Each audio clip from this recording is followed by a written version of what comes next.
I want to introduce a young man who needs to really be heard this afternoon. Let me introduce from my hometown, Brother Rose here. Hello, Baltimore. Hey! I said, hello, Baltimore. Y'all was making a little bit more noise on Monday night, so hello, Baltimore. But we was making a little bit more noise before that. We was making a little bit more noise on Saturday. Hello, Baltimore.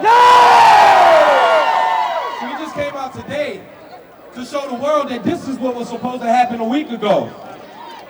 We came out today to show that without outside agitators, we can come together as one community, right? That's right, that's right. Without outside agitators, we can get our message heard, right?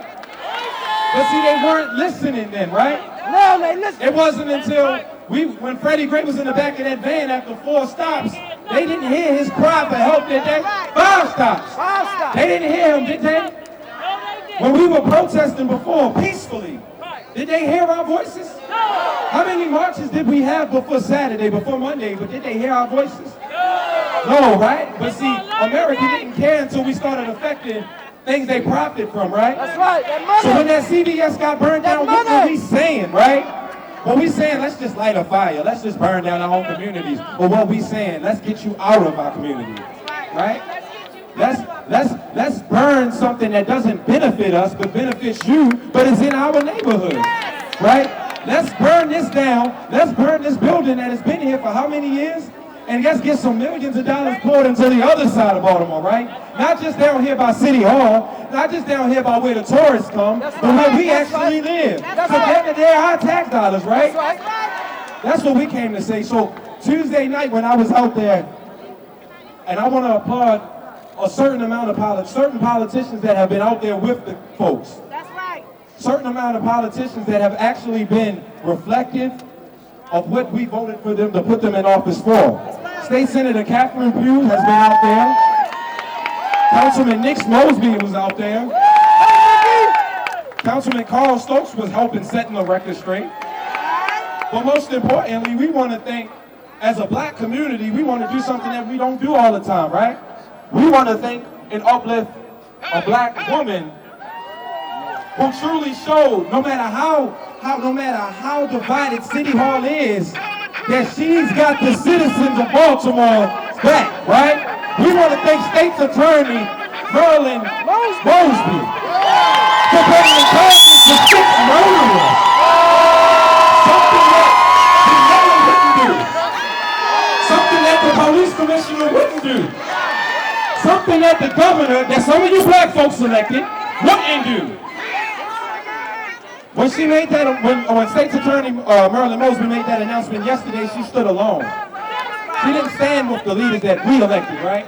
So we see who we don't need to re-elect, right? We see who we need to help impeach, to help get out of office, because the same ones that weren't standing with Marilyn Mosby are the same ones that labeled you and I thugs. I'm speaking to the youth. They were the ones that labeled us criminals. They were the ones that told the president and gave the president a false narrative of what happened at Mondawmin on Monday, right? Because no one's reporting that the police were out at Mondawmin Mall since 11 a.m. on Monday, that the flyer for protesting at Mondawmin Mall had been out for 3 days, right? That they bust all our children into Mondawmin Mall and then cut off the transportation, right? They don't report how they had police barricades protecting downtown, the inner harbor, but they let open one neighborhood, right? They left open a couple neighborhoods that they wanted to be burned down, right? And what happened? We did it, right? And the world heard us.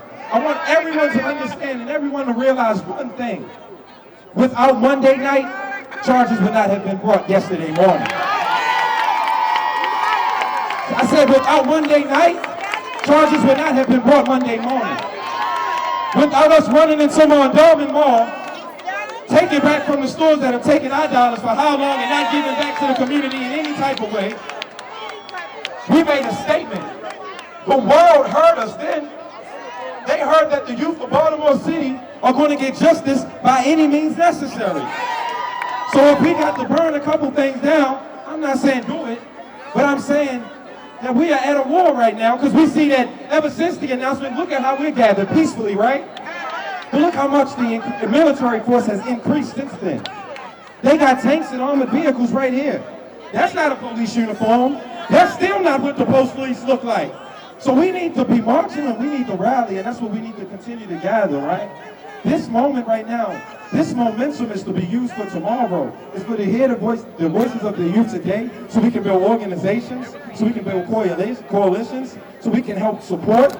We need to save our dollars so we can help fund the youth, because the youth have spoken. We don't have no money, but we can go and register to vote so that we can force the politicians to start spending the money in the right places. In the right places. To invest in our children.